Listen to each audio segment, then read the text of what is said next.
Hello, hello, all of you beautiful people around the world. You guys are watching Some For All, and I know, tier list. First and foremost, let me just get this off the bat. This is not a tier list of what's going to be the best decks in set 2. How the hell would I know that? I'm the last person you guys should ask for that. I think it's impossible to know that because we haven't even seen the rest of the cards for a lot of the characters. So let's just not even talk about that. What we're here to talk about today are the cards that I'm ranking for me personally for the decks that I'm going to play in set 2. And this is without the promos. This is only the characters that we can get out of the box, right? If we pull if we purchase a box of I cannot speak because I'm so excited. Goddamn, but I do this all in one take, you feel me? If we buy a box of Crimson Rampage, these are the heroes that and villains that we are going to be getting in that box. So that's what I wanted to talk about. We'll probably make a video on the other promo cards later, but I digress. Now, I wanted to make this video because this is going to be my initial video, and then I also want to revisit this video in the future and have my opinions on it once the set actually comes out and we have all the cards and I'm playing the decks, and I can see how past Ryan matches up with the future Ryan, or rather current Ryan of that time. So that being said, you guys can see here S tier to D tier. Actually, you know what? Let me go ahead and get rid of D tier because yeah, there's nothing for that. So S tier to C tier. So S tier means I will build it 100% and I'm going to play it in tournaments. So this means like I will spend money. I want a play set of the stuff. I want to be able to build a deck. I want to be able to like get deck doctors by some of the members of the community to try to edit it and help me make it as strong as I could be. Play it at locals. And then hopefully if it's good enough out of them, if I play in provisionals, play it in provisionals. So that is S tier. A tier means I'll build a deck, right? Like if I can get the cards, if they're relatively cheap, if I buy my boxes and I'm able to build it because I have them because I pulled the cards, then yeah, I want to try these decks out. I want to play the decks. Will I enter them in locals? Maybe, we'll see, but probably not because there will be decks in S tier that I want to play. But I'll definitely play them on TTS, right? And have some fun. B tier is piques my interest. So this will probably change as we get more cards, but piques my interest is probably I'm just gonna focus on cards where like I look at it, I'm like, oh, that's interesting. Will I actually want to play with them on TTS? Probably not. Will I want to build it in real life? Even less so. But it just piques my interest because it's just like, oh, okay, like that's really cool, like that has potential. So I'm not fully counting it out, but I'm not putting too much stock in it. And then C is not interested. So those will just be the heroes or villains that I'm just like, I don't care. If I pull their stuff, it's going to be trade bait. Again, we don't know all the cards, and that's why I think it'll be funny to watch this back in the future, make a video of it on the future. But yeah. So let's go over S tier. Oh, and there's going to be timestamps for everything as well. So here we go. S tier. So, funnily enough, obviously, you guys already know about Bakugo. We'll put them in. But the deck that I'm most excited to play, that I'm really going to focus on, is going to be Mineta 2. No, I'm not even trolling. I'm actually super excited for Mineta 2. I don't know. I feel like he has the potential to be really good in set 2. I really do mean that. And like, I mean, he has carpool stuffing. He's able to slow down your opponent. You're able to draw. He has a lot of life. Can play that grind game. I feel like there's a lot of good cards that he can play off water. Evil is getting better now too. We still have to see his cards. We still have to see the new Zero cards. I feel like he has a lot of potential. So he's definitely number 1 on my list. But he's 1A. 1B on my list is Todoroki 2. I don't know. I've been playing with him a little bit on TTS and I've been having a lot of fun. So these two are kind of like my sleeper picks. I definitely want to build these decks. The thing that sucks about Todoroki 2 obviously is that you know, there's what's that card called, Frigid Heat Wave. That card is like a $60 $70 card now. Yikes, big yikes. Let's just hope he doesn't get that treatment again in set 2, because that would suck. But it is what it is. So that's those two. Now the obvious ones, Bakugo. Let's be real here. You guys already know I'm building Bakugo. Probably should have put him first, but I just wanted to give you guys the juicy stuff.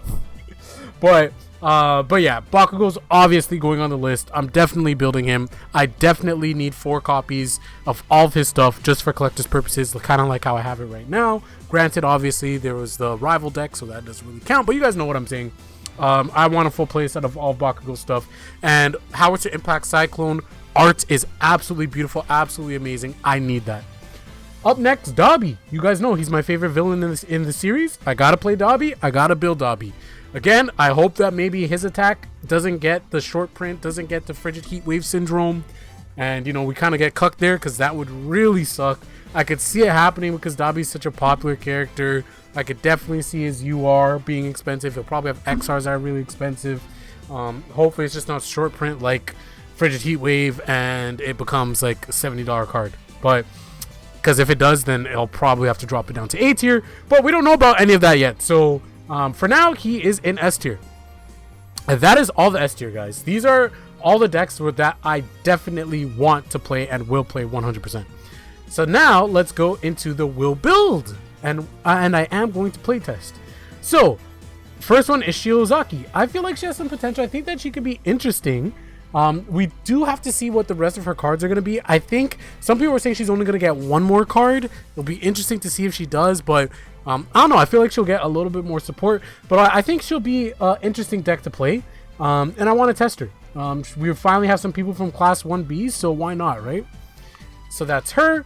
Mei Hatsume, I've already started to collect my Momo stuff because I feel like Momo stuff will be really good for her. We know she's going to get some more supports because right now all we have is her assets, so we know we're going to be getting foundations for Hatsume. We know that we also know that we're going to be getting a tech card, so whether that is a foundation or actual attack. To be honest, I don't know. I've never played the actual universes, like standard format, so I don't know if there's tech foundations. I would assume so, but we definitely know we're getting a tech card because of her text, right? So we're definitely getting more support for her, so I'm excited for that, and I'm excited to play her off all, and also Life. I feel like Life has a lot of potential for her as well. The next card is going to be Sero. For same reasons, I'm going to have a deck profile coming out this weekend as well for a deck that I'm playing that does have card pool stuffing that I really like. But similar to Mineta, I think that he will be pretty fun to play. Right now, I'm liking Mineta a little bit more. Sero, I feel like I'm going to have to see the rest of his kit. But definitely, I will be playtesting him and I will be building him if I can. Up next, let's get another villain on the list. We got Toga. Toga seems really cool, seems really aggressive. Seems like she can do a lot of chip damage and really sneakily surprise your opponent and take them down. Not sure how good she's going to be, but I feel like she's oozing with potential. Like, I don't know. I see her and I read her cards and I'm just like, I think that this card can be scary. I think that her kit can be scary. So that's that. Gran Torino. Gran Torino, I feel like it's interesting because he is very much so like, I feel like he's either going to be really good or he's going to be like bottom of the barrel, like potentially like Midoriya 1 from set 1. I hope I'm wrong. I hope he's broken. I hope he's good because like the fact that he has access to Fury, Charge, and Kicks in his kit, and we know Kicks are really good. We know Charge has some really, really good tools and he has the air symbol. We know Fury has some good stuff with Bakugo, and then being able to use Nitro Explosion Ignition, being able to use some of the Bakugo cards because he can basically clear cards from the card pool just off his effect. He kind of is like a worse coordinated effort-ish Kirishima type thing. So I don't know. I feel like he has potential, so I'm definitely going to playtest, and I will build it. If I have the cards for Gran Torino, I definitely will build it. Okay, so now we're heading into piques my interest territory. Deku 2. Definitely, I know a lot of people are hyped for Deku 2. Shoutouts Ty. I know he mentioned to me that this is going to be his main. I mean, he looks good. The new Bakugo cards, the new Midoriya cards just got revealed as well. And the new attack that he got, I forgot the name of it. Back alleyway punch or back alley uppercut, back alley haymaker. I don't know. One of those. It looks super nuts. Like, I think Midoriya 2 is going to be a juggernaut. For me, it piques my interest. Again, I'm more of a Bakugo connoisseur, so you know I gotta rock with my boy Bakugo. But it piques my interest. If I get his stuff, I'll probably trade it away, or maybe if I see more Midori stuff, I might knock him up to tier A, might build him, might playtest him. It piques my interest. Next is Stain, for the exact same reasons. Don't really need to get too much into it, but I do think Stain has a ton of potential to be a real meta changer. I feel like he could be a problem. I feel like some of the more experienced players, they'll be able to figure some stuff out with him and pop off. Next is Endeavor. I mean, we got the other Fire Boys up there. We got Todoroki. We got Dabi and S tier. Endeavor piques my interest.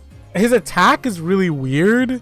And just like the wording on his character is really weird. So I wonder what the rest of his kit will look like. Again, when I do my follow-up video, maybe I'll revisit him. And then I'll be able to rank him higher. Or maybe even lower. Who knows? But just based off what we know right now. And just off his character card. Not really too much.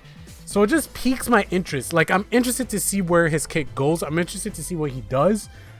And I might play him. But I don't have that burning urge.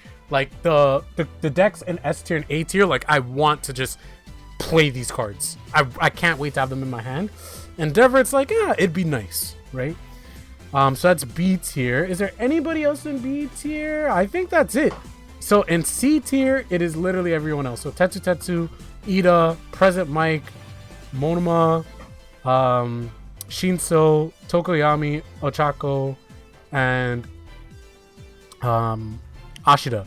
Wait, is that her name? Oh my god, how am I? Mina. Mina Ashida, yeah. So it's funny because I always talked about how Mina is one of my favorite heroes in Class 1A, and that hasn't changed, but I feel like she's really weird, and I feel like I need to see the rest of her kit. But this video isn't based off the kit because obviously we don't have everyone's kit. It's just based off the character card. And just based off the character card, honestly, it doesn't pique my interest at all. Like, nothing like tier S, A, or B. So, but I could definitely see her being the one where in the follow-up video where I could easily see her here or here. Right? Like, I wouldn't be surprised. I honestly wouldn't be surprised if I made that change. But for right now, I gotta keep her here.